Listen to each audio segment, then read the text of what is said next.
Alright there, hello guys, this is Alan with the part 2 video of our Oko deck in green-blue. We managed to open up Oko as a pick 2 pack 1, and we kind of forced ourselves into blue-green because of that. I took a Keeper of Fables over the Thorbrand in the pack 1 pick 1, but we could have still had a pretty solid mono red deck, to be honest. But to be honest, I also want to mention that the mono red deck that we could have built, if we looked at the draft 1 portion, didn't have any Scorching Dragonfires or Searing Barrages.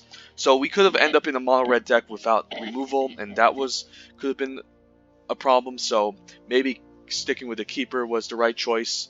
The colors were all over the place in this entire draft. The only color that was cut off was, of course, black. But there was some decent white removal spells like Trapped in Towers and Flutter Foxes going late. Same with Youthful Knights, and also a Harmonious Archon we had to pass up. Pack 1, pick 1. Of course, we could also have been in a reasonable green-red deck with cards like Rimrock Knight, a Joust, Shieldbreaker, and Frosty the Walls and Trebuchet, but we kind of moved into green-blue after we saw Oko, and we still have a Merrileaf Pixie, Charm Sleep, and Witching Well, and a fine 17 land deck. I think this deck is decent. Not all that amazing, but still fine. We can definitely get there with a couple of games, so I think I'm happy to try this out, so let's do this.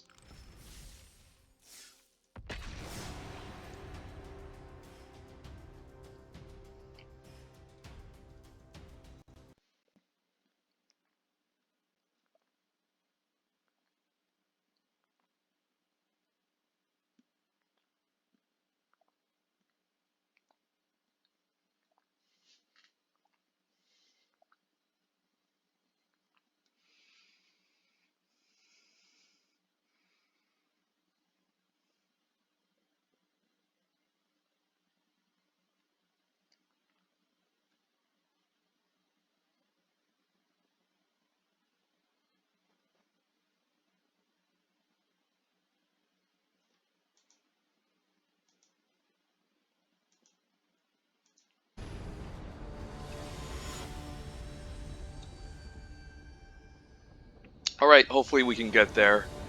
I won't be surprised if this deck ends up underperforming. Wildwood Tracker on 1 seems decent, and maybe we're on the draw. We can potentially draw some more 1-drops, I don't know, and then Fierce Witch Stalker can kind of be our 4-drop, and then with an Out Muscle, I think this is okay. I think I'm keeping this.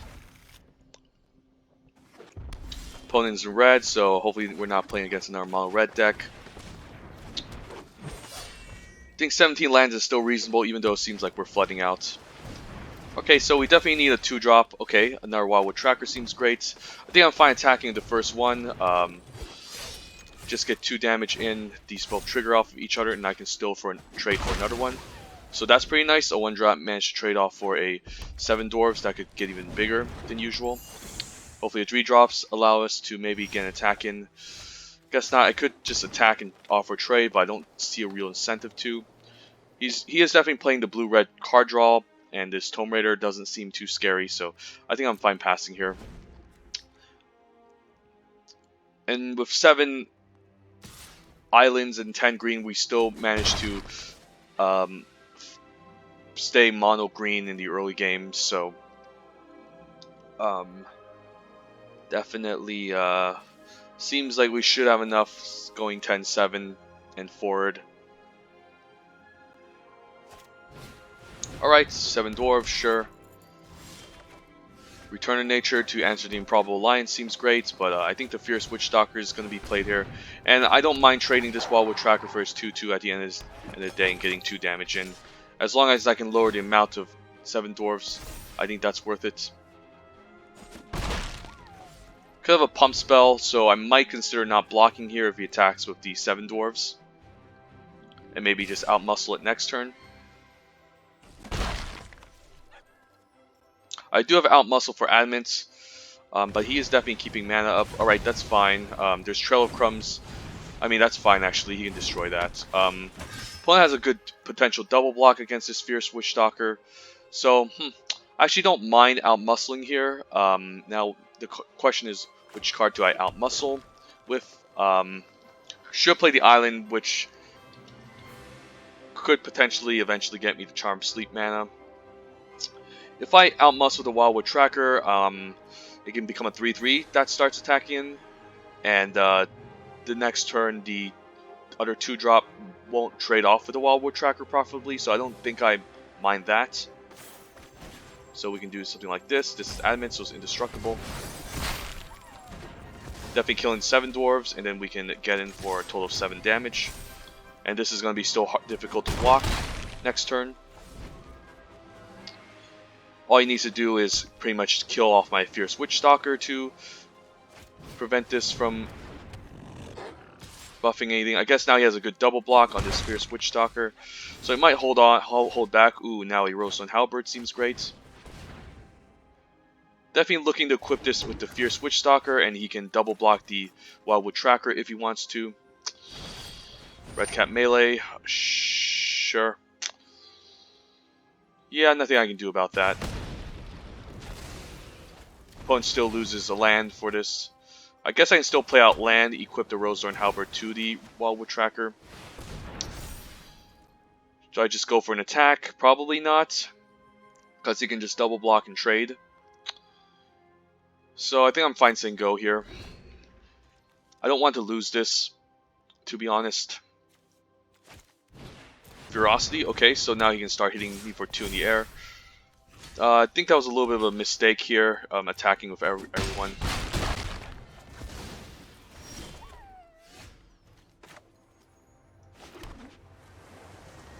I think I'm fine getting him for 4.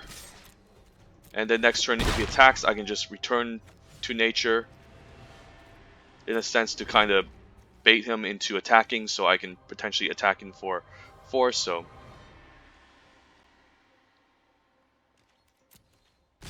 Alright, he's going in. I may have should have done that before. Yeah, maybe I should have done that pre-combat. But overall, he would... Yeah, he would... yeah, a little bit of misplay. The opponent managed to punch in some extra damage here. Alright, outmuscle seems great. I could just fire it off here. I don't think I have to. Opponent's still on a 2-turn clock. He could have removal spells. Okay, Slaying Fire. Don't think that got me out of outmuscle range. Alright, so I definitely need to top deck a creature here. Kind of flooding out.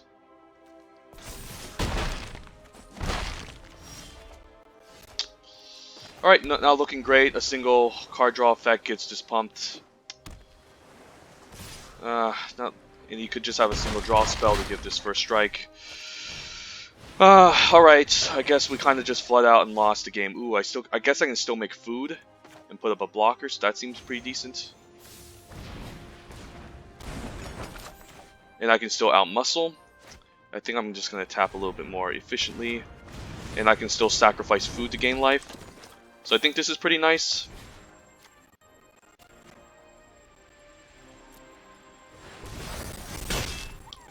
And still have a decent blocker against this Bloodhaze Wolverine.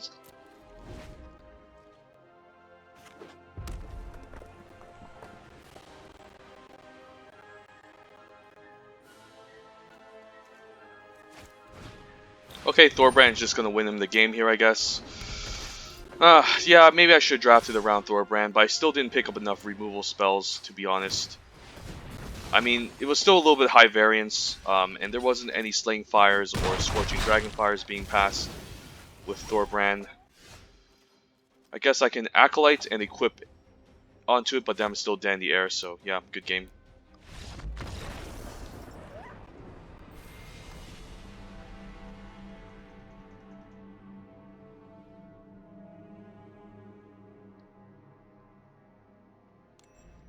I guess our curve is kind of low, so I can see the case for going 16 lands.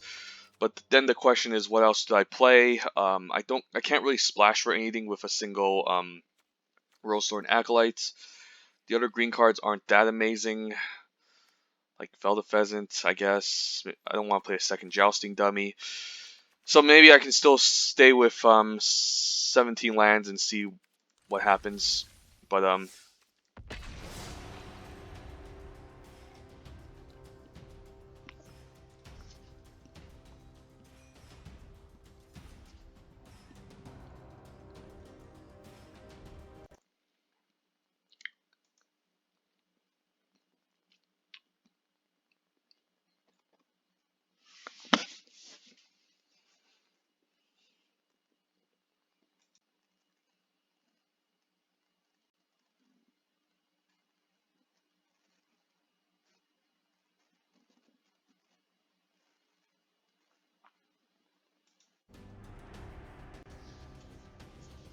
But we have some powerful bombs, of course, Oko being one of them, Keeper of Fables, some big curve toppers, and also Trail of Crumbs, which can get us there.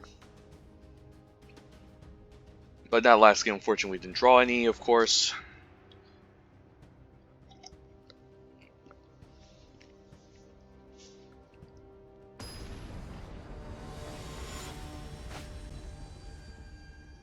Maybe if I pumped the Fierce Witchstalker with the out muscle, that could have got out of range. I think I'm fine with this. Turn 1 we can Tracker, turn 2 we can Ginger Brute and Tracker. Seems solid.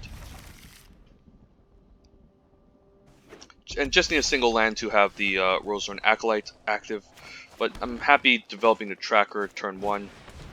Next turn I can get the Ginger Brute in, and then this can start pumping itself into a 2/2.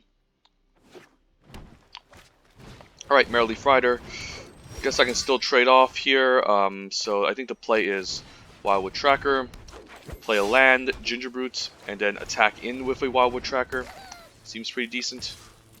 He can trade off if he wants. That's fine. And if he attacks, I don't mind trading off the Ginger Brute, even though he has some evasion going. I could Charm Sleep, but I think the better option is just to play out the Rosethorn Acolyte and then attack with the 2/1/1s. And he can trade off if he wants to. It's still a card for a card at the end of the day, and he's just trading off 1-drops. Maybe I should attack first, so he wouldn't know that he has a good blocker. Okay, so this is fine. Don't mind trading a Ginger Brew for the Merrilleaf Rider. And you could just play a giant card here. Okay. Might be fine taking 6, but luckily I have Charm Sleep to lock this down, so that seems decent. We can play out land, make Ginger Brute unblockable. I think I'm fine sending all. He could trade off for Rosethorn, but I should have enough mana to get there, so let's get in.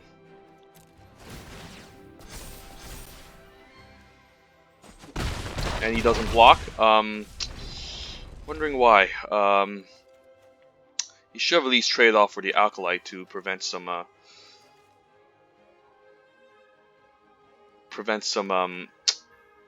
damage and also prevent me from ramping too much. But I guess he doesn't care. And he just concedes. Okay. Sometimes you just play against opponents that just give up. Happens. I don't think this deck is too amazing. It's more an aggressive green-blue deck, of course, with some mid-ranginess to it. But hopefully we get there.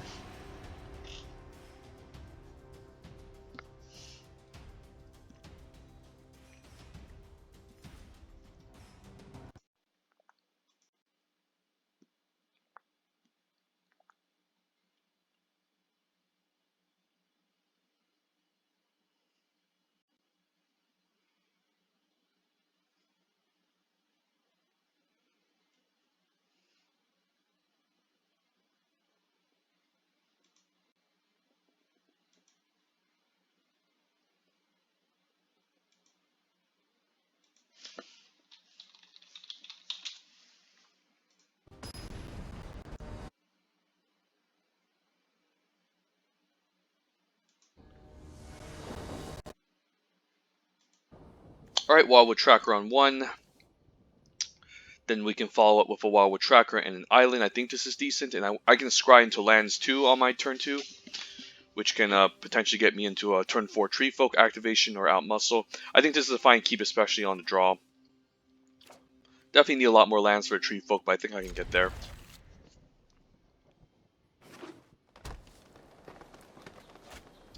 Opponent with a Cauldron, sure. Happy with a Wildwood Tracker turn 1. Next turn we can double spell. Looking to get to... Definitely looking for some more lands, of course, off the top. Alright, so we're going to play this. Witching Well, get this going, active. Trade 4. Don't think I need the Ginger Brute. Don't think I need a Kiri's pair, obviously. I think I'm just looking for more lands, to be honest, because if I play out land next turn, I can play the Acolyte and another land afterwards and give me the activation for the Witching Well and also the Tree Folk. And I think I'm going to order it like this. Food might just be a little bit more important. Or, I mean, Ginger Brew is food anyway, so we'll order it like this. Next turn, opponent should have an activation up for Cauldron.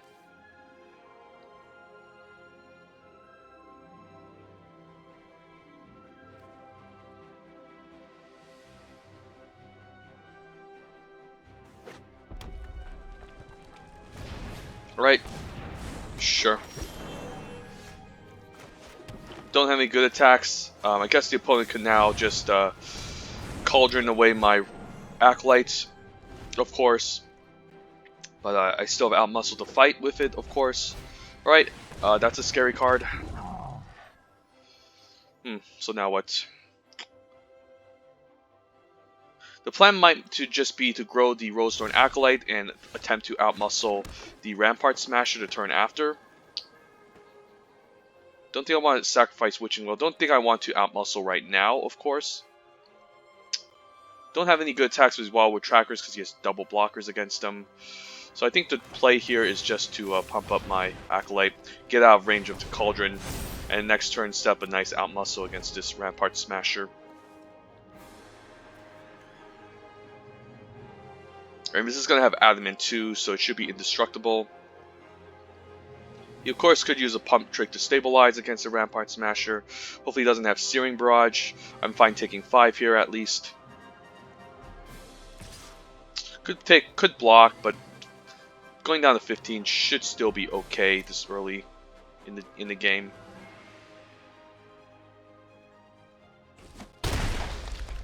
Could be leaving mana up for the Scalding Cauldron. Hopefully he taps out, so I can fight off this Rampart Smasher.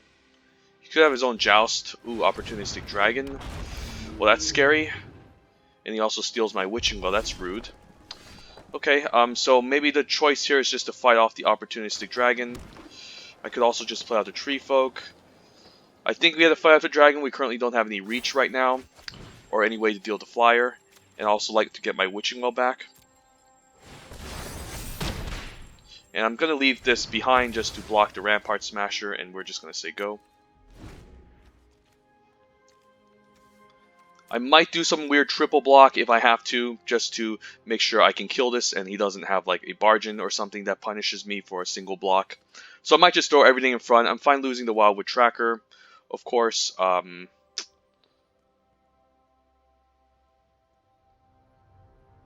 I need to find a way to at least deal with this Rampart Smasher eventually. Okay, so he definitely has a pump trick here. Definitely going to do a triple block. And hopefully this works out well. Otherwise, I'm going to be quite upset. And this should trigger. He could just kill one off. But this 5/6 is still a bit of an issue. Could have like a Bargain, I guess. And the Cauldron, but at least I can sink as much damage as possible to deal with this Rampart Smasher. Alright, you get the mute. I don't want to see your salty emotes. Okay, yeah, that's definitely a huge misplay that the opponent just did. So I guess he was really oopsing purposefully. So now I guess we can play out land and attack.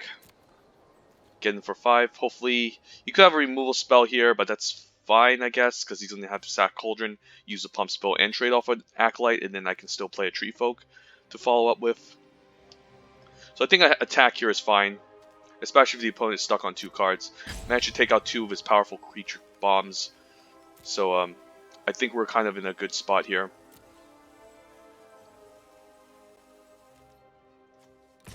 I could also just consider cutting a Kiri's pair from this deck, to be honest. Like, it's a fine blocker on turn 2, but it's... At the end of the day, it's not that amazing. So Tree Folk seems to be the obvious choice. He could have a Searing Barrage end of turn, end step. But I guess now the Cauldron and the Rosethorn Acolyte is blocking this Tree Folk effectively. Ember of Paladin. I might just trade this off, to be honest. Yeah, I'm going to trade this off. Because he can just Cauldron and kill away my Acolyte anyways. And 5 damage is a lot, and he's kind of ahead in the race if this connects. Right, I think I'm going to sacrifice Witching Well first. I think this is fine. Should have 3 mana to still make a food and cast a Curious Pair, and we're flooding out. Awesome, thanks game. So I think we're going to get attacking first. You could use a Pump Trick and then the Cauldron as well.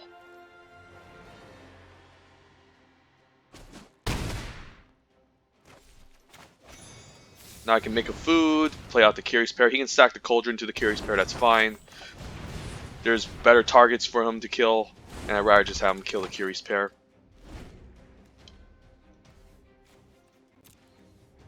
Guess he found the answer. Okay, Transmutation. There's still a 6/6, unfortunately, at the end of the day that the opponent has to contend with. He does get a card draw, but I think that was a bit of a misplay. He should maybe upgrade his Acolyte and then have the Cauldron up for it as well. But I guess we're still attacking. I might just leave back the Merrileaf Ride Pixie so he doesn't activate the Cauldron on it, but I guess he has something now.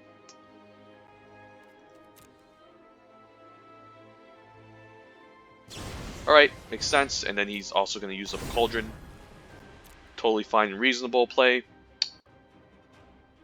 I can still get in for 2 in the air at least, and also trade off the Curious Pair for the Rimrock Knight.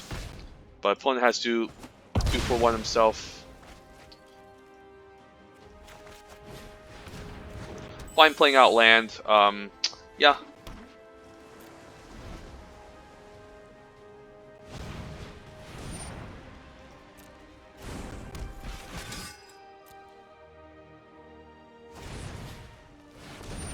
Opponent has some big creatures and some scary threats. I think I'm fine attacking in here for 2. I should have food to stabilize. Ooh, Charm Sleep. But I think I'm going to save the Charm Sleep for the Tree Folk, because I think that's definitely a bigger body that I need to contend with. So I think I'm fine attacking for 2 for now. Sigo. I'm fine taking 5, maybe sack the food, end of turn, and Charm Sleep the Tree Folk and attacking for 3. I think that's the play. Don't know why the opponent is top decking so much better than me. I don't understand this game sometimes. Definitely taking 5 here. I think I'm fine with that. No blocks. Could sacrifice food, but it could be handy in case I top deck something. And this Rosethorn Halberd's looking great. So what we can do is we can Charm Sleep this Tree Folk. Play the Halberd. Equip it onto the Pixie, and then we have a 2-turn clock, effectively. And I can still sacrifice food in case he tries to use some Searing Barrage or some dumb pump tricks. I think I'm still fine taking 5. Don't think anything else kills me here except perhaps, I guess, an Embercleave. That's 12 damage, I guess. And I should have 1 life to still survive it.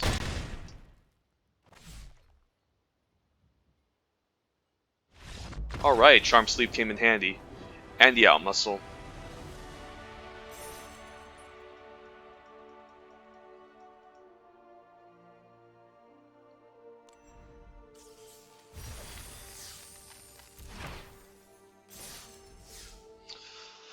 Yeah, I can see the case of having another weapon here just to improve our creature quality. Like, maybe, as weird as it seems, maybe double Halberd can be worth it. I guess I only took 1 anyways.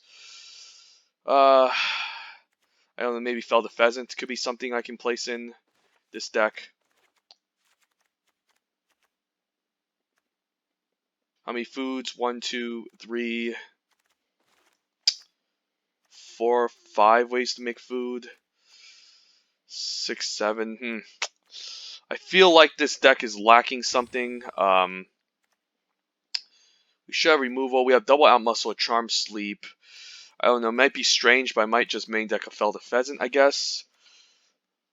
No, who knows? Let's just keep going.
Okay, Curious Pair on 1, Witch Stalker on 4. Hopefully we can Adamant for Garenbreak Paladin. I think this is decent, and we still have a blocker on turn 2.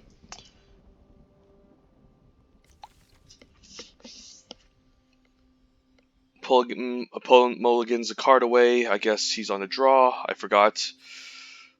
It's definitely fine on the draw.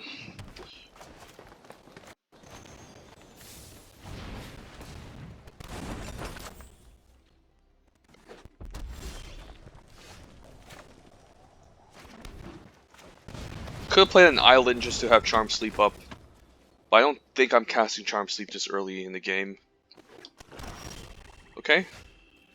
Guess we have enough green for Adamant. So I think I'm fine getting an attack in. Hopefully there's no haste creatures that I should be playing around. But his 1 damage is decent. Don't think I care about that. It's just a 1-3 at the end of the day. I don't care. Alright. Play out Forest, Fierce Witch Stalker. Next turn I can play out a Adamant Garenbreak Paladin at 5, so that seems pretty nice. Opponent's playing some questionable cards in red-black. Ooh, Revenge of Ravens. That's nice. However, I am playing some pretty big green creatures that can get across the finish line, so I don't mind an attack here. I still connect in for 3. But this pretty much neutralizes everything else.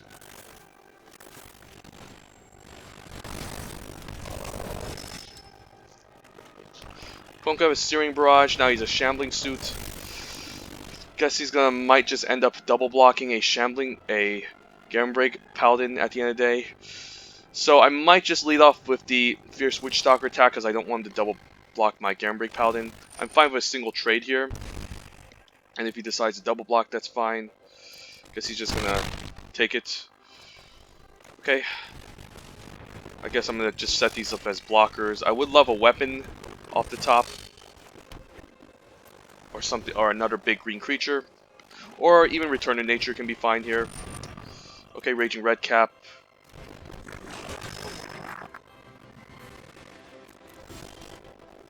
Narwhal with Tracker, so I guess... Alright, let's get an attack in. I'm fine with trade, because then I can Garenbreak Paladin and get a nice attack in the future. But still taking 3 here. More Wildwood Trackers. I guess these are going to be our blockers, and then we're just going to attack with these both. For the most part.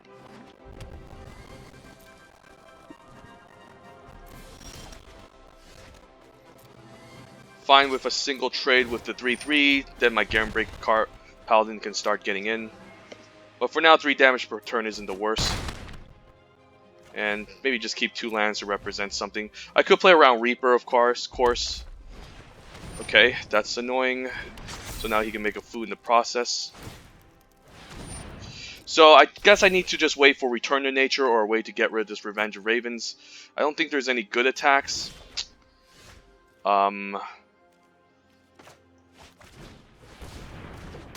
Guess I can play out lands now to kind of feel this Jousting Dummy. If I get an attack in, what happens? He's going to double block, I kill something off. Then the turn after, I still don't get a good attack in. So I think I'm just going to hold back here. Don't think I have any good attacks. And I can potentially just set up a nice blocking scenario against all of his creatures, or find a removal spell off the top. Outmuscle? That seems great. Whenever equipped creature deals combat damage to a creature, create a food token. So if I outmuscle, what's the best target to kill? I think it might just be the first striker. And then maybe we can trade off a Fierce Witch Stalker or a Jousting Dummy. And what should I use to outmuscle? Don't think it's a Fierce Witch Stalker because he can still double block.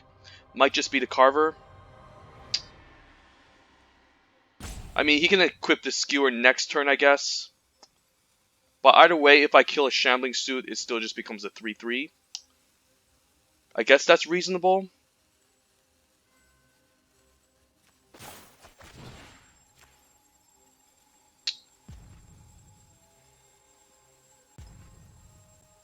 Yeah.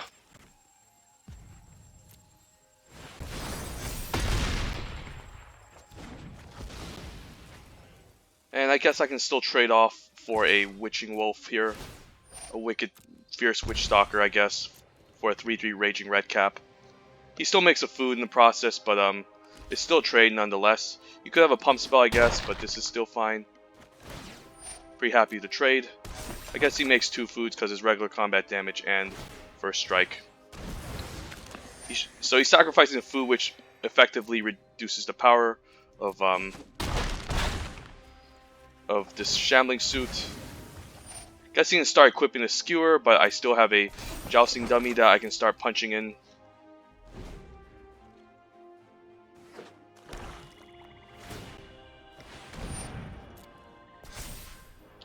It's effectively a 6/4. But I can still get a good chunk of damage in. Ooh, Keeper.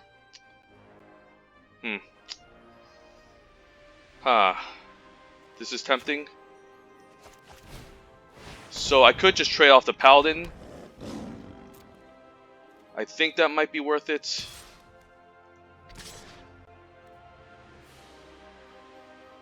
And potentially draw a card with this Jousting Dummy if he doesn't go for the value trade. Yeah, I think I'm going to go for this. You can trade off for a Paladin, but at least this is gone. And, okay, he might go for the value trade, that's fine. I can smash in for 6. I guess he can make a food off the top of this too. But I'm still going to draw a card with the Garenbreak Paladin.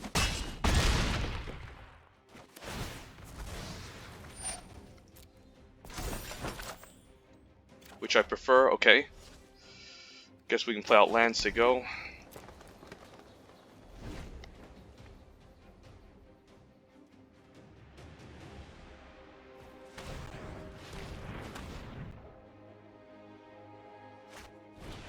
Hengewalker, that's fine. I can definitely get past that. It is going to make this Shambling Suit a lot larger, of course.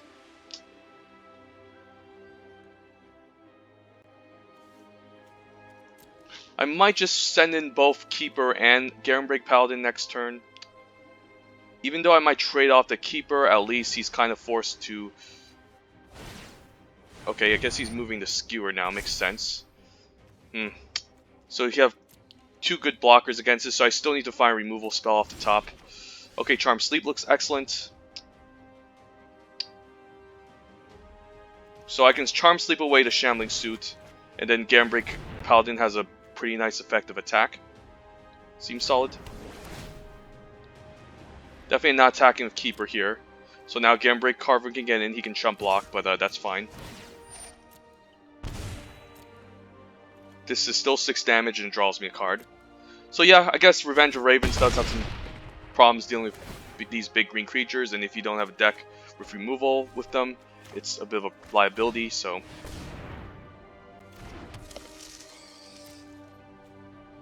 Next turn he should just be dead. Actually no, he can still sacrifice double food. But he should be dead in like a couple of turns, a 6/6. He could have Bacon to the Pie, which can be a problem. I guess in our Hengewalker is a little bit annoying too. Guess he can step a good double block now. In that case, maybe it's fine attacking with both Keeper and Garenbreak.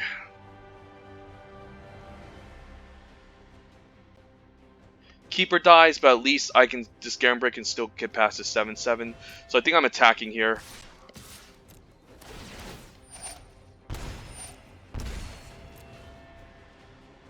That's fine.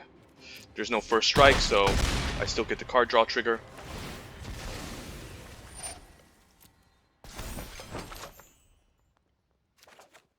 Right, Curious Pair seems good. I think I'm going to wait for my Trail or Oko or something.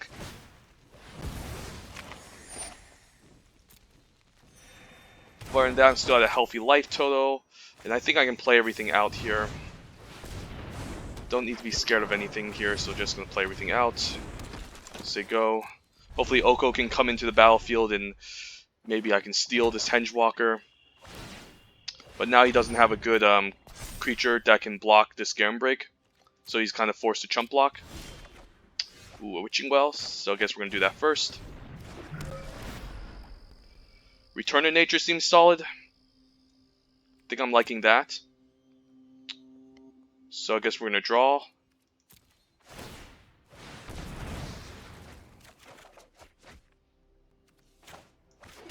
I could just kill off the Hengewalker, and I think that's not what I'm going to do.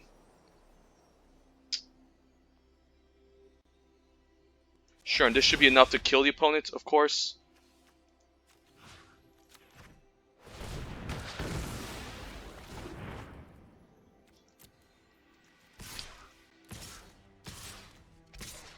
I think that this should be enough. And even though he gains a life, this is still an extra damage that he's taking.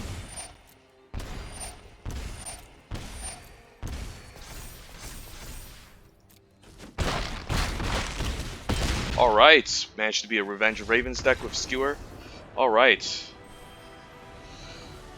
And we haven't drawn Oko yet, or Trail of Crumbs, which I find this quite surprising. Even then, this is a pretty strong deck. Return of Nature came in handy. Definitely a powerful main board card in this format.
Alright, Curious Pair on 1, Witch Stalker and Garenbrig Paladin. This is, by the way, the same hand we just got last game.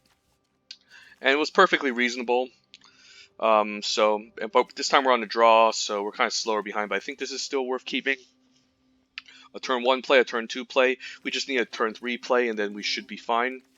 Hopefully we start drawing some removal spells, or eventually pick up Oko or the Trail of Crumbs and leverage this. So let's keep.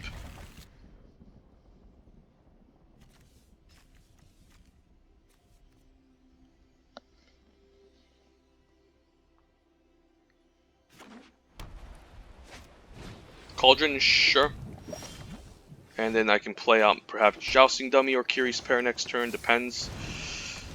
I think against a white deck, I'm going to be a little bit more controlling, so I don't mind maybe playing out the Jousting Dummy first and a Clover. Okay, that's a card I definitely don't mind casting Return to Nature on. For now, I don't mind a Jousting Dummy. This can potentially be quite insane with some adventures. Mysterious Pathlighter, ooh, that's a good one. This turn I can definitely double spell, so let's get an attack in. He's definitely not going to trade here. I don't know why he would trade a good flyer for this 2/1 ground creature.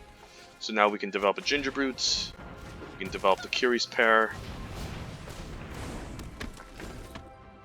Next turn we can play out Fierce Witch Stalker. And then eventually Garenbrig Carver, which can attack past this. Alright, so he's going to make this into a giant 6/6 creature and smack me for a bunch. So foods are definitely going to be important in this matchup. Sure. Even this is a 2-power creature, which is quite potentially annoying. Outmuscle, might just fire it off now. I think it might be worth it. And which one do I use? I think I might use it on a Gingerbrute. Because this is another extra point of damage in. And this is going to keep growing his other creatures, so I don't mind that. I mean, if I outmuscle a Ginger Brute, what happens? He can just sack Cauldron and kill it. So maybe it's fine playing out the Fierce Witch Stalker and just, I don't know, dealing with another bigger threat. Or I can use it on Kiri's pair, of course. And that can potentially dodge the Cauldron.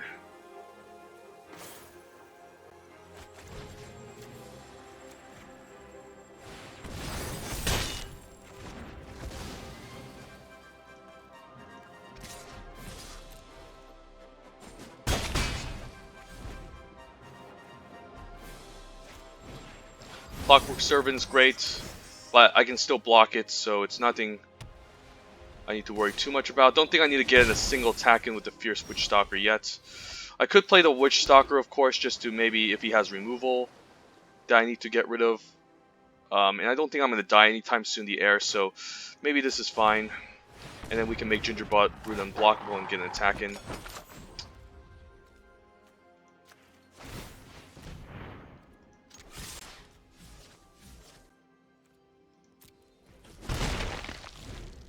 Still taking 2 in the air, but I should have food to stabilize eventually. Hopefully he doesn't... Okay, sure, that's a lot of damage. So I think I need to keep food up, and I'm going to have to take a lot of damage this turn. Still fine, because maybe I can catch ahead. But I'll be losing out on tempo, but I don't want to miss out on damage. So sure, let's get a good attack in.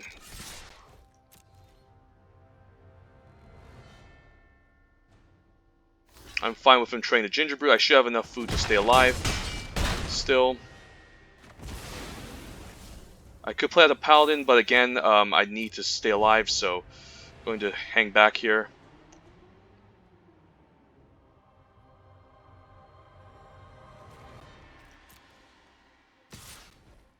Alright, seems reasonable. Taking 2, sure. Might just sacrifice 2 foods, because I might need to pump this youthful, this dummy next turn to potentially get past this Clockwork Servant. I mean, I guess it's not even enough to pump, so I think we're just gonna play out this Garenbreak Paladin, get an attack in, and if he wants to use the Cauldron on, that's fine. You could have the untapped pump trick, but still trade. Okay, sure.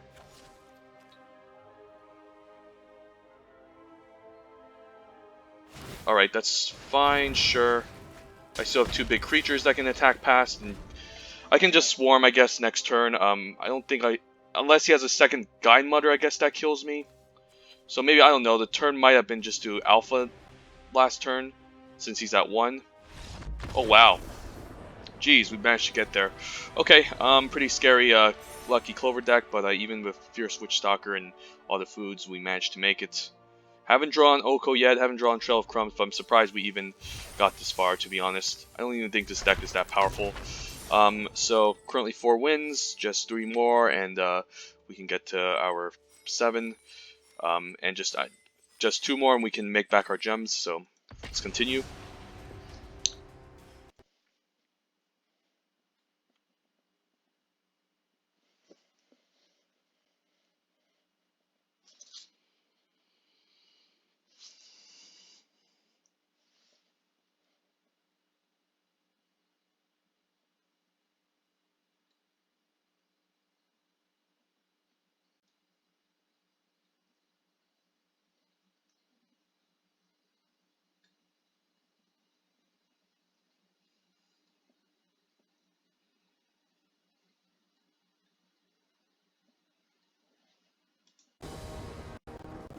Alright, turn 1 Kiri's pair, turn 2 Trail of Crumbs, turn 3 Rosedorn.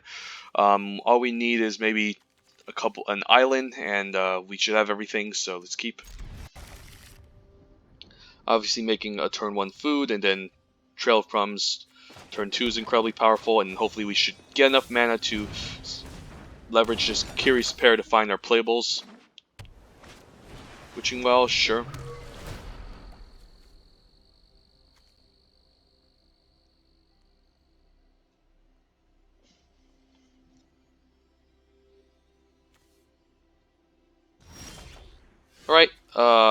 Looks like we still have we're mono green as of right now. Hopefully I can resolve this Rosethorn Acolyte next turn and get something going. Interesting turn. I can Rosethorn Acolyte. I can play Gingerbrute and Kiri's pair. Maybe that could be a better play, since I might have to Tree Folk something eventually, or I can play a slower Tree Folk, like play out the Rosethorn Acolytes. Then next turn, guess I can still play out Gingerbrute and pump it next turn with the with the Tree Folk. So I think this is fine. I do miss out on an attack, perhaps.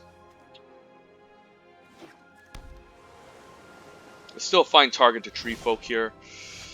He could have Counterspell up.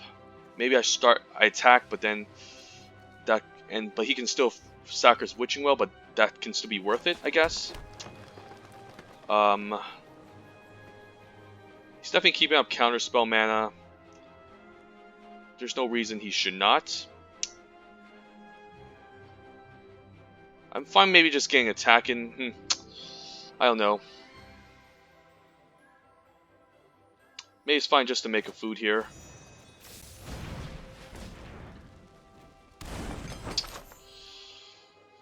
Play Gingerbread, and then we can sack food and look for something end of turn. Or I can play double Gingerbrute. Yeah, let's just play a Gingerbrute for now. Just say go, and then end of turn we can. He's definitely holding up Counterspell. To be honest, with all this priority being up, yeah, I think I'm fine having this countered. Not the worst thing to get countered, of course. Okay. Sure. Well, that Return of Nature could have been useful, but guess we're fine just saying go. I guess I can still get an attack in, but I think I want to use this Trail of Crumbs end of turn, so I'm just going to say go here.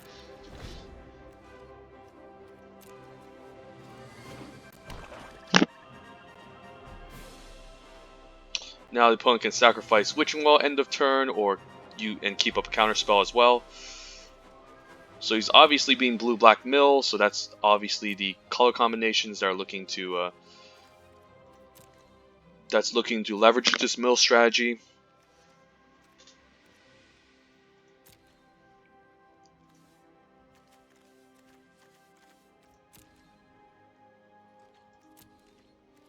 Alright, so what we're going to do is we're going to sack food.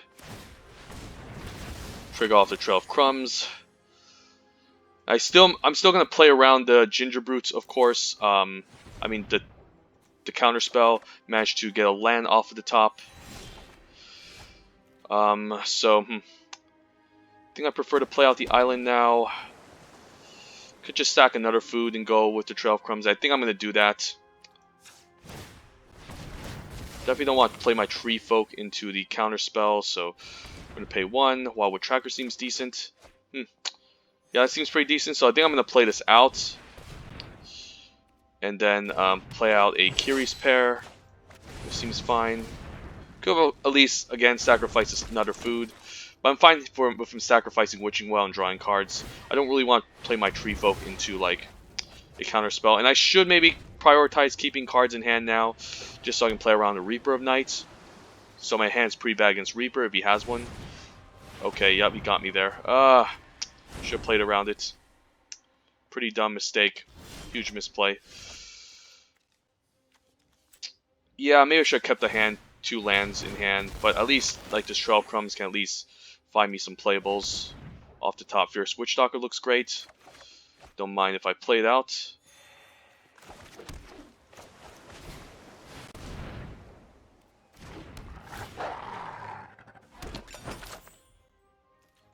I think I'm fine attacking and offering trade.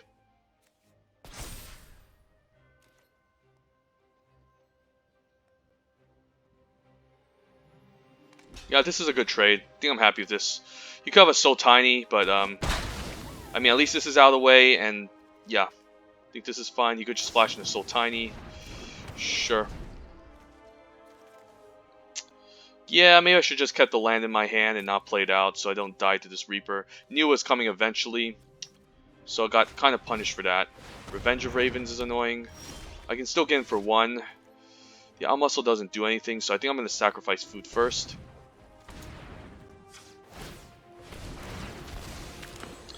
Lost my Return to Nature, do that mill.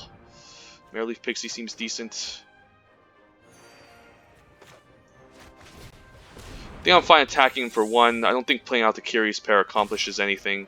It's still 1 for 1 at the end of the day, so opponent still loses a life. I still have a Garenbrig Carver in this deck. I mean Garenbrig, Garenbrig, I forgot the name of it, Garenbrig Paladin, and I can Oko and make a bunch of 3/3 Elks as well. I think I'm fine with that tap, don't think I care. You can play out the Queen of Ice. I guess I can fight it off within Mareleaf Pixie now. Doesn't seem too bad.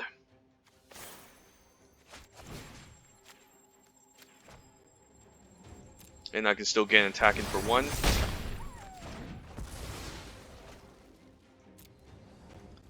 And have 2 damage in the air.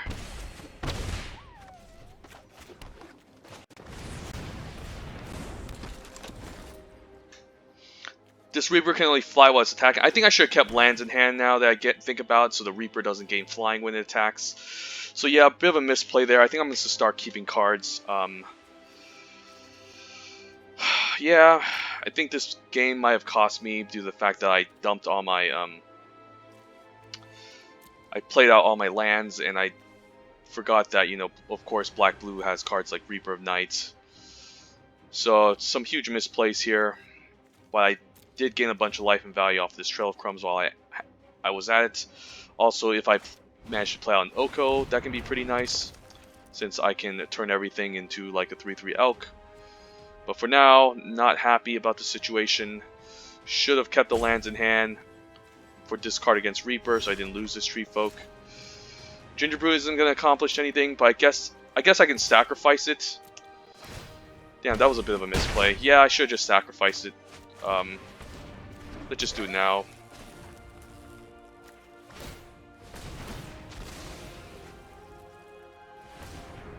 Ooh, Keeper? I couldn't have played it out anyways, but Keeper makes sense here.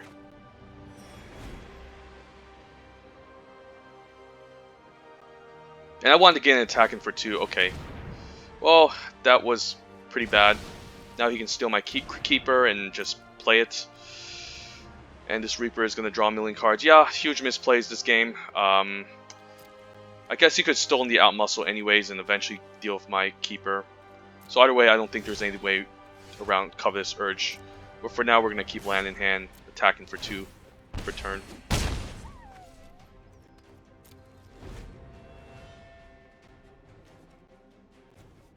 You could just play out Keeper, but I should have enough ways to double block it or kill it off. I still have a Fierce Witchstalker that can jump it. Well, Baking the Pie is dumb. Yeah, should have played this game a little bit better. Hopefully I can still get there. I think Garenbrig Carver is like my only out. Garenbrig Paladin, I guess Oko is my only way out. I think we're keeping cards in hand to play around this Reaper, of course, so it doesn't gain flying.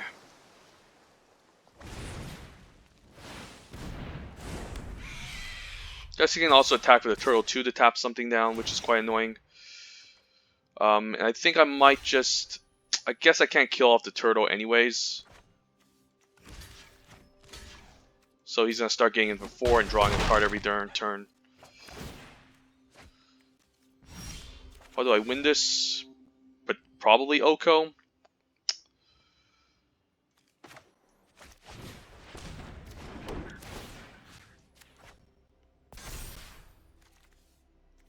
This is a -6 anyway, so there's no point in equipping the Halberd. So probably going to have to take another hit from the Keeper here.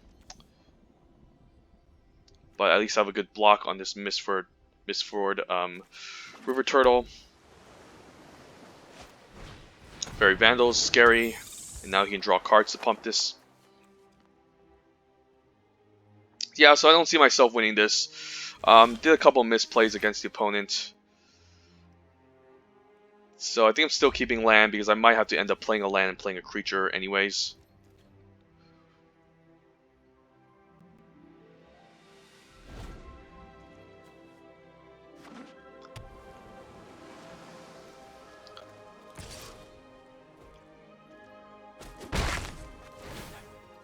Oh, I guess this is going to draw him cards anyway, so never mind. Good game. Yeah, I'm not going to play this. Okay. Yeah, he's going to mill me for 4. Okay. Yeah, I should have played that game a little bit better. Don't know if I could have won, though. The opponent's deck seems pretty stacked. Hopefully I can get maybe 5 or 7 wins. Please.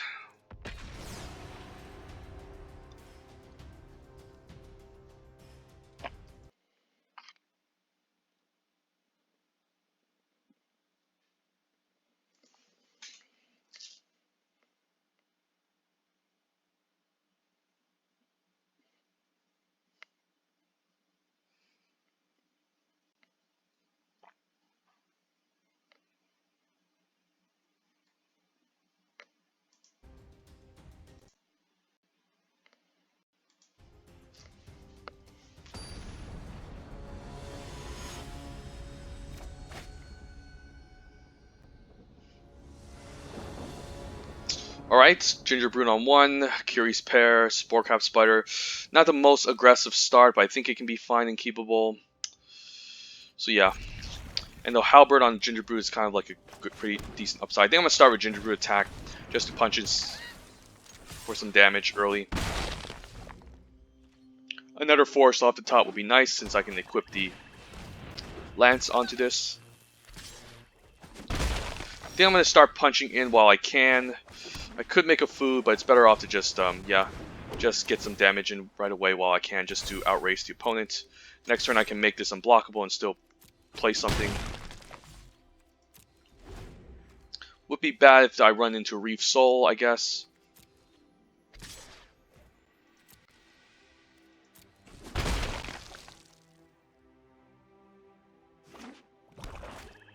Alright, Malevolent Noble, so that's gonna help him block. Ooh, I can Charm Sleep, but I think the play here might just to be make a food, say go, make this unblockable and attack.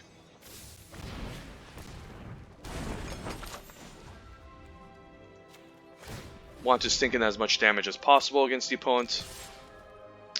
And next turn I can put up a nice blocker in front of this and still give this unblockable. Also have a Charm Sleep in case I need to lock something big down. Opponent effectively has 16 health with the Ginger Brute, of course, but I'm still outracing him. Okay, Rose Thorn. I guess I could lock that down, or I can try to keep up another creature.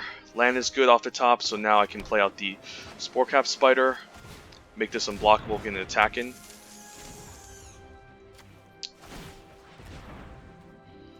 Even if he has out muscle, Charm Sleep doesn't deal with that, so I'm happy to have him tap out for a bigger creature that I can lock down potentially. Could have an out muscle here. That would be pretty punishing, but I still... Right, Deathless Knight seems like a pretty decent target to lock down. Definitely blocking the 4-2 here, just to ensure that there's no point in giving this haste, because he's going to block it anyways.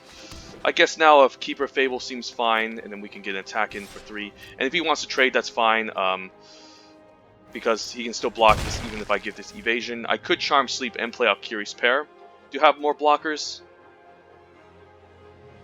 Ooh, I could play out the Keeper, of course, and drew a card. I mean, I guess the Sporecap Spider still blocks the 4-2 efficiently. So I can just kind of oops my opponent.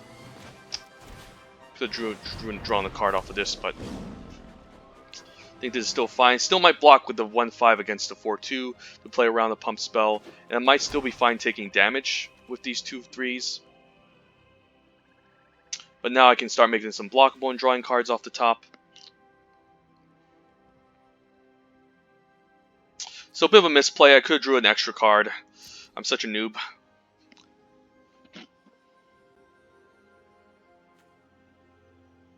But again, he could have still maybe chump blocked. Alright, sure.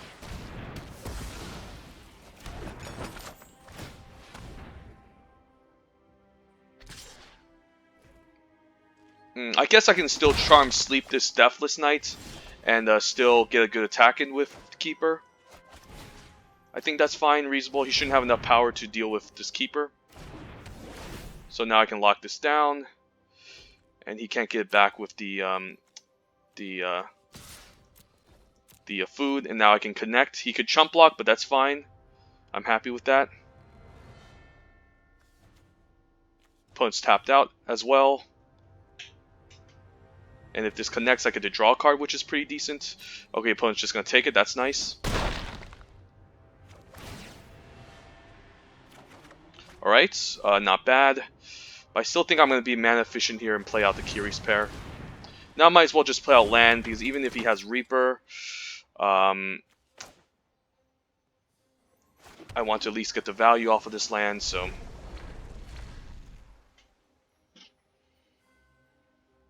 Next turn I can potentially equip the Keeper and, you know, go for a... and try to force maybe a double, triple block. Okay, he has his own Keeper. I can force a trade with the Keeper, I guess. I guess now he can make this unblockable and get a good attack in. But next turn I don't mind just attacking the Keeper. I mean, I guess I'm going to Rosethorn Halberd and potentially trade off for it. I think that's reasonable. And I can still make a food in the process. But I think this is my only way out. I need to get a good attack in, trade off for his own Keeper. He can chump block if he wants, that's fine. But I'm fine to trade, obviously.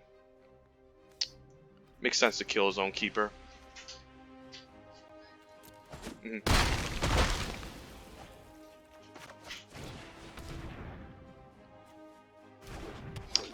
I guess attaching the Wildwood, a Halberd into his Wildwood Tracker seems nice now. I guess the Malevolent Noble can sacrifice a bunch of stuff and make this pretty big.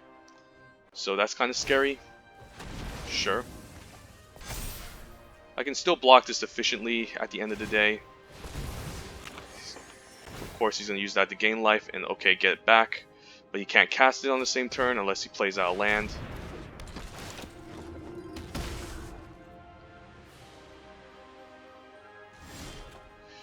Alright, well, the Ginger Brute and the Halberd makes sense. So we're just going to try to win the game with this combo. We'll have an extra land up top, but unfortunately I still need to put this opponent on a 2-turn clock. Sure. Still fine blocking the Sporecap Spider. This can get potentially big, but I should have enough food next turn. So I'm definitely going to block the Sporecap Spider against the Deathless Knight. If the Wicked Guardian attacks, I'm blocking with the Wildwood Tracker. This can become a 4/4, which is scary.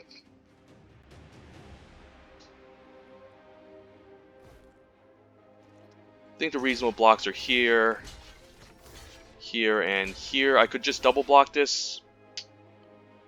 I don't mind.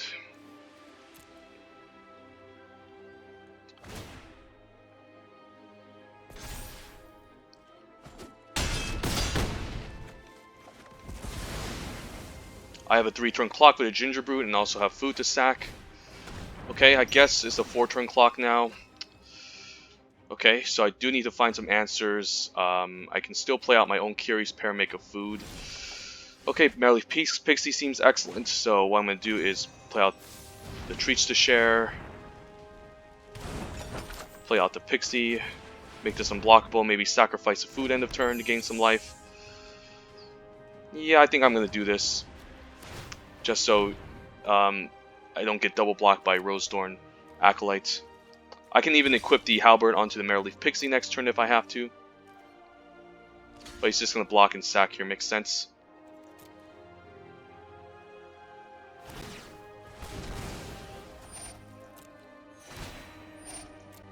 Deathless Knight is annoying, but I can still kind of block that.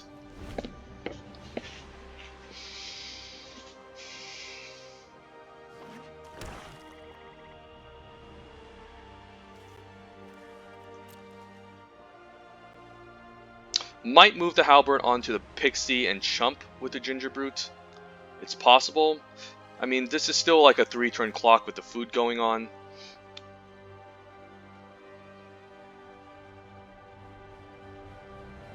I can block the Malevolent Noble and kind of force him to sack.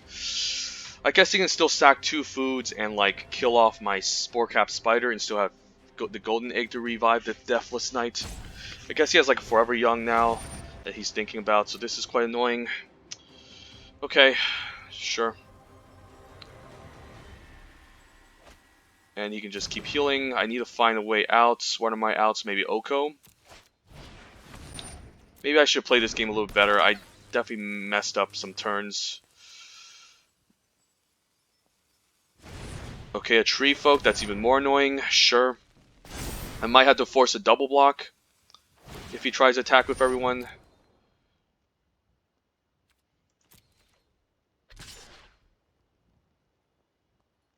He still has enough mana to sacrifice a golden egg end of turn, so don't think I'm too desperate here for doing anything. So we're gonna do this. Return to nature? That seems pretty powerful. Huh.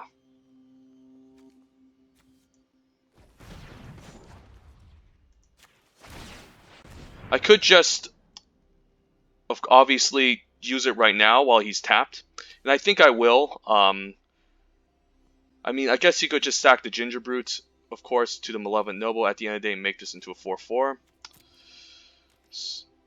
But I still think I'm attacking in the air and the Marrowleaf Pixie. I guess I'm going to respond to him sacking the food and kill off the Ginger Brute. So what I'm doing is going to drop the Kiri's Pair, obviously. And once he sacrifices the food, I'm going to return to nature under Ginger Brute. Makes sense. And he's obviously going to do it now because it's kind of like a 3-turn clock. Okay, that's fine. And I'm going to respond to that by casting Return to Nature on the Ginger Brute. Makes sense. And I should have enough blockers against everyone that I don't care too much about what he does. I can still block the Sporecap Spider. My Deathless Knight, sure. If he attacks with everyone, I'm probably going to just block the Deathless Knight and block the Rosethorn Halberd, and that's fine. Okay, maybe I'm fine taking 3 here, and then I can take out the Deathless Knight. Okay, so he's attacking with all. So it's reasonable to just take 4 from the Deathless Knight here, instead of 5. I could, of course, just double block, but I also lose a creature in the process. So I think this is the most reasonable play. And I can also just swing back with everyone, I guess. And that's lethal. Sure. Wait, 3, 4, 5, 6, 7. But he still has a blocker up, so I need something. Ooh, Oko. Alright.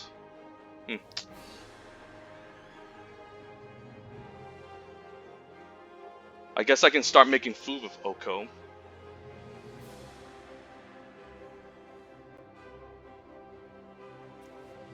Guess I can steal his creature with Oko.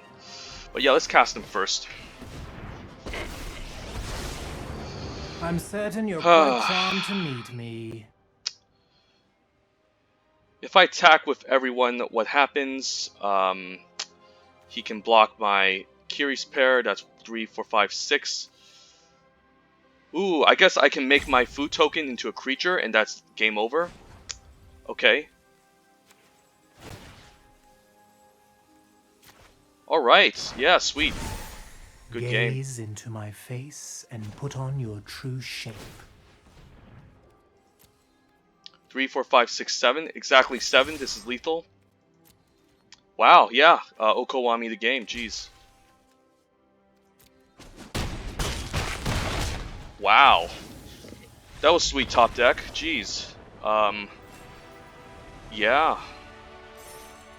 That was a pretty tough game, to be honest. Almost thought the opponent got me there. Alright, sweet. So Oko saves the day. We got up to currently 5 and 2. Hopefully we get up to 6. We'll see.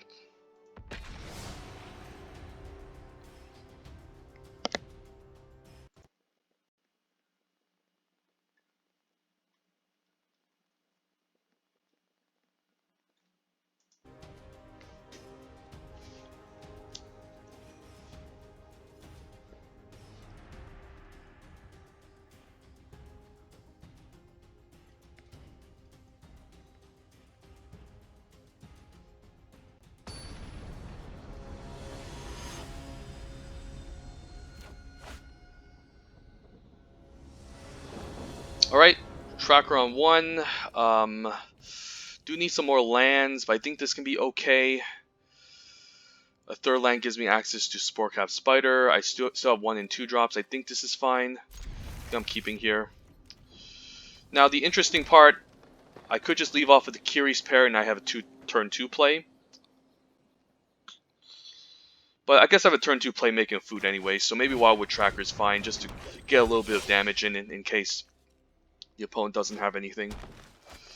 Right, opponent has his own Ginger Brute. I might just be fine trading this off. I could return to nature on it, but he could have more scarier artifacts that I don't mind trading off here. So I think I'm going to just do this, make a food, say go. Yeah, there's definitely more scarier artifacts I need to deal with other than this Ginger Brute.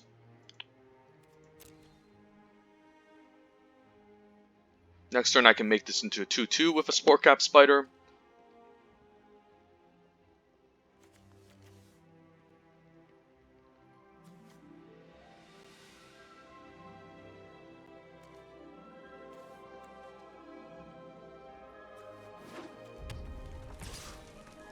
Red-green, so definitely a lot more aggressive deck than ours. Yep, hopefully we get our land 4, so this Tree Folk can start putting counters on this Sporecap Spider to get it out of range of Searing Barrage.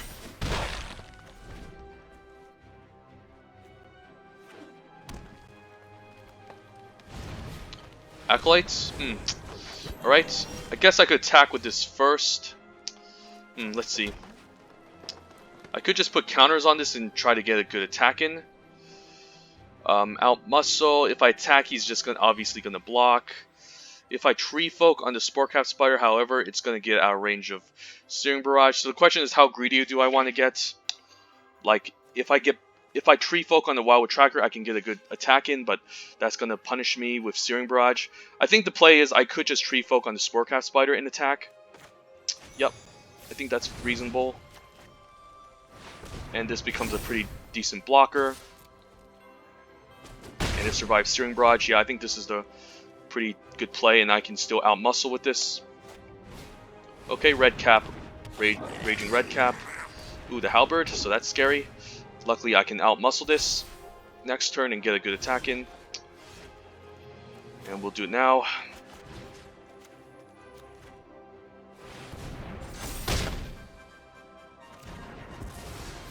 And swing with both. Out aggroing the aggro opponent, and this is a pretty tough target to remove. Red and green only has damage space removal.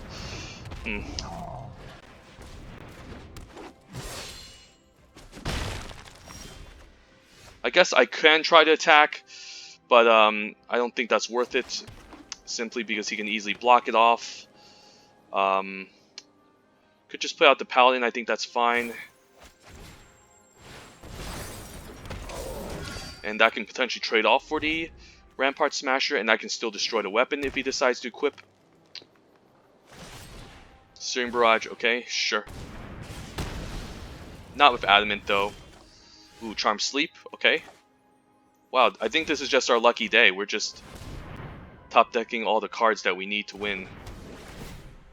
And I can even return to nature end of turn or something, but getting 4 damage in here is pretty nice. Doesn't have any good blockers. Yeah, I think I'm going to save my return to nature. Don't think I need to play out Curious Pair, and I also have food to gain life. Searing Barrage without Adamants was pretty nice, so I'm still at a high life total.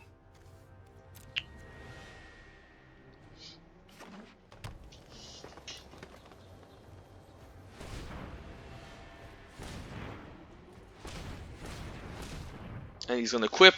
That's fine. And I can even destroy the Ginger Brute or the weapon.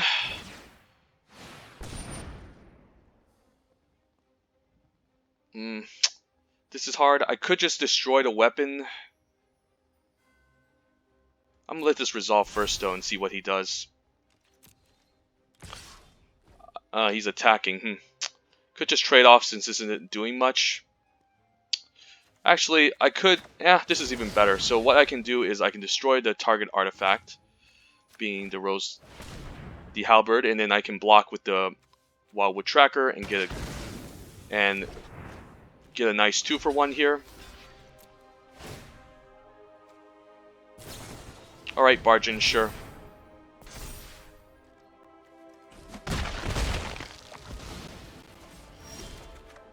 Ooh, Oko. Alright, and what can I do with Oko? I guess I can start making 3/3 Elks. So, let's do it.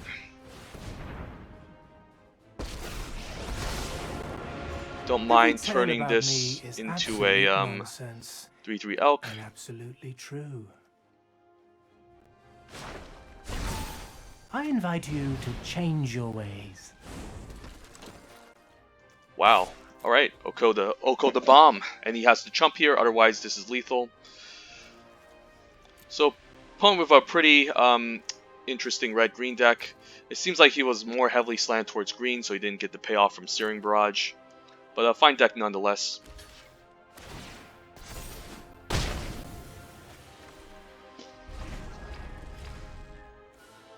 Return of Nature again, saving the day.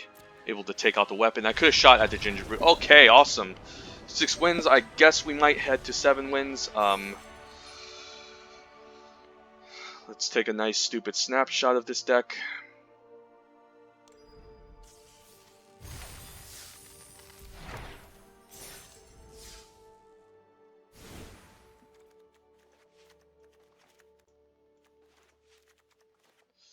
Witching Well is a turn 1 play, I guess. I can consider double Out Muscle. Charm Sleep is an interaction spell. Return of Nature. So kind of our deck is like this, I guess. And I can just snap a picture. Upload this as a thumbnail, as a YouTube video. And hopefully we get to 7. So I'm going to make sure my last game, I'm going to try to make sure I reduce the amount of errors that I did. Let's open this pack. Alright, there's Once in Future, Okame. I think I would take Okame over Once in Future, pack 1, pick 1. But alright, let's get the final game, and hopefully we get to 7 wins so I can upload this awesome video. And yeah, let's do this. Oko, Thief of Jabronis.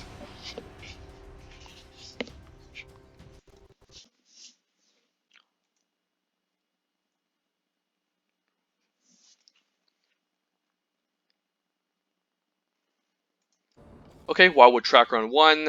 Turn 2, 3, we can play with Acolyte, and then that can ramp us into Witch Stalker or Tree Folk. I think this is a decent keep. I would love another Force off the top, perhaps. And even with Triple Island, I guess Rose and Acolyte can fix for us. I mean, but it's going to be another green source. Okay. Going to play out the island in case I opened up a Charm Sleep next turn, and I need to cast it in some weird circumstance. But for now, this is fine. Opponent is in Boros aggro. Did he miss his 2-drop? Wow, that's not good. Especially for a Boros deck, that's quite punishing. Especially when you're looking to play lots of 2-drops and go early. So now, I guess he could have done pre-combat Scorching Dragonfire on my Rosethorn Acolyte to prevent the extra 2 damage. Okay, that's going to set us behind a little bit. Oh, I guess it needs to check for the trigger first. But I still have a turn 4 play, which is pretty nice. Could double spell here. Could even Tree Folk. But I think the better play is this Witch Stalker. Just get the big body out while I can. And I'm fine trading this off, to be honest. Or I can keep it back, but this is a pretty good. I think I'm fine attacking for 2. And if he swings, I'm definitely not blocking here. He could still have Trapped in Tower. This is scary. I might trade this off now. Yep, Trapped in Tower. Sure. So I need to find a way to get rid of this Raging Red Cap. I think the play might just to be Gingerbrute here and then Tree Folk something. Now the question is, what do I Tree Folk? Maybe the Gingerbrute. Yeah, let's try the Gingerbrute.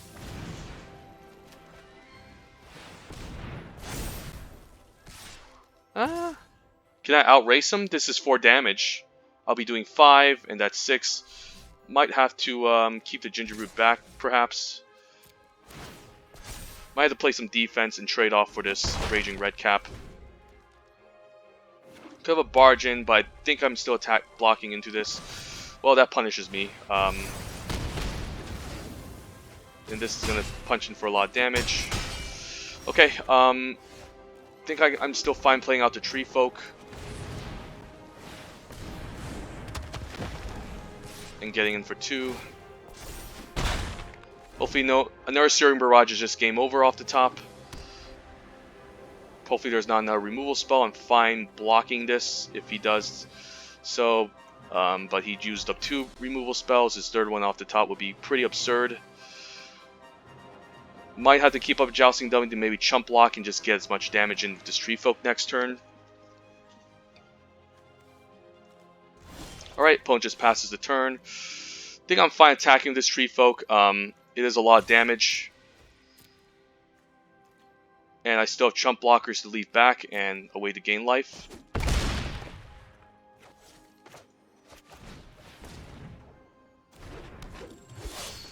And I might just chump with a Wildwood Tracker because it's not going to get past this Raging Redcap anyways. And I can still stack food end of turn. I might have this if I top deck a removal spell against this Raging Redcap. This Jousting Dummy can at least grow, I guess. But this Prize Griffin, sure, I guess.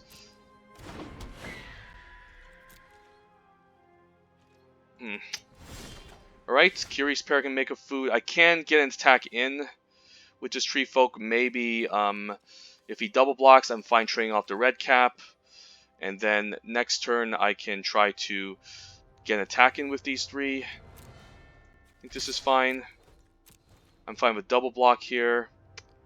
I'm fine with chump. He's obviously going to double block, obviously.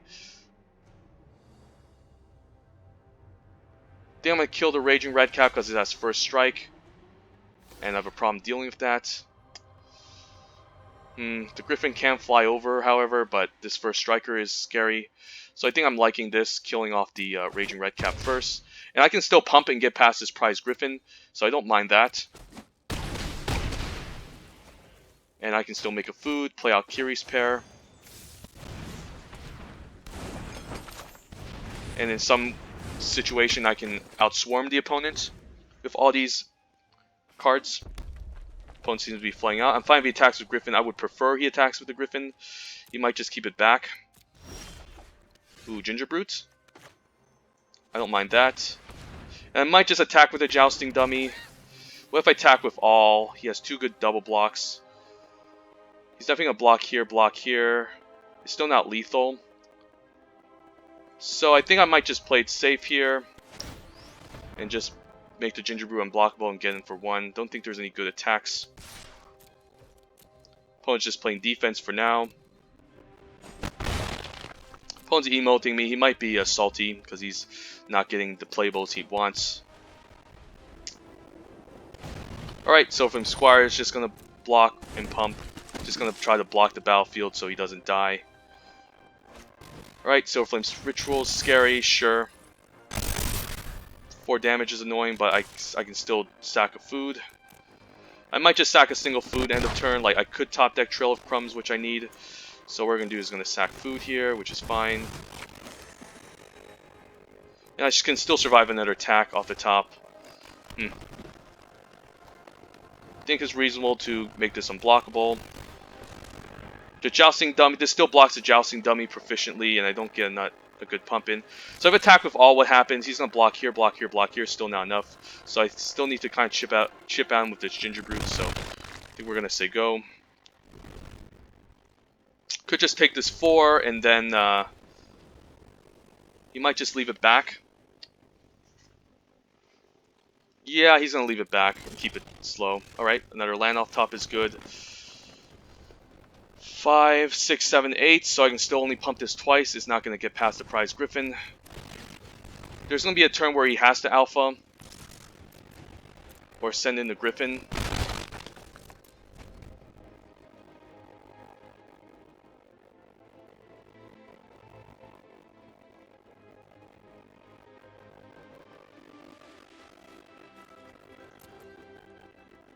I need an out muscle, which can fight past this Prize Griffin, or even just pump my Ginger Brute, of course, and give it adamant.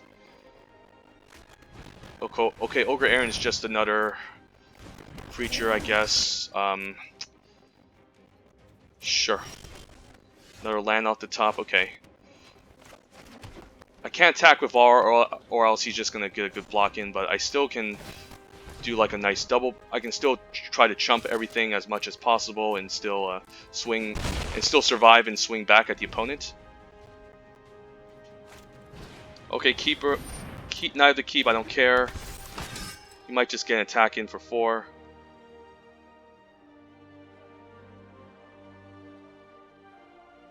Opponent should be scared here.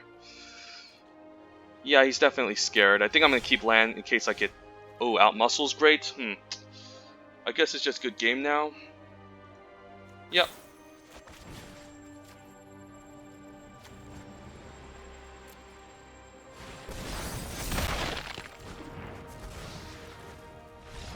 Alright, get out of here, you salty asshole.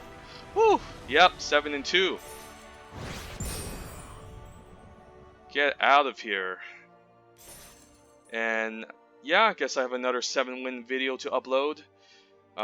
Quite surprised this even made it. I thought this deck was a little bit worse than the Thorbrand deck that we could have drafted in the pack 1 pick 1, but I guess even then, remaining flexible into 2 colors gives us Oko and Keeper of Fables. Didn't see Oko too often, only in 2 games, but still it's the powerful bomb that one should not dismiss as a clear pick 1 pack 1 pick 1. So let's try to open some packs. Right, pack 1 pick 1. I think I picked Slating Fire over the Cauldron. Not a big fan of the Cauldron. I think the 2 mana, the ability to pay 2 life and return a target creature from your graveyard to battlefield can be fine, but it's also slow. Its sorcery speed, 2 life can make a difference. I guess it prevents you from milling yourself in a sense, and you still need to require some sort of setup to get this going. Like, you want to make sure the creature that's in your graveyard is like a bomb that you can retrieve with this card. But other than that, I mean, there's cards like Forever Young and Once in Future and even Order of Midnight that can get your creature cards back anyways. Sure, they end up in your hand and not the battlefield, but I don't think it's a big difference. I mean, it is a difference, but I don't think it's that big of a deal. And anyways, even after you cast this, all your creatures just end up in the bottom of your library. Um, so I guess everything. I guess once your creatures end up dying, and this is on the battlefield, you can't even recur them back from the graveyard. So it's kind of a high variance pick. I think I just like the Slaying Fire as just a pretty solid instant speed removal spell, which can also go upstairs and hit the face. All right, and now in this pack, Great Henge is obviously the pack 1 pick 1, pretty busted mythic to start the game with. Costs X less to cast, where the X is the greatest power among creatures you control. So that's quick. Could be easy. Just get a 4-powered creature, and this is just a 5 mana card. And then if you have like another 2 mana, if you have like 6 power already or 4 power, this is already at a good price. You gain life, 2 life per turn, and you also can ramp, which is busted. And then you can every time a non-token creature enters the battlefield, you also draw a card and gain a counter. So pretty busted mythic. Other than that, pretty solid draft. Was surprised I even got to 7 wins, to be honest. So going to upload this video on my YouTube, and stay tuned for more draft content. And have a great day.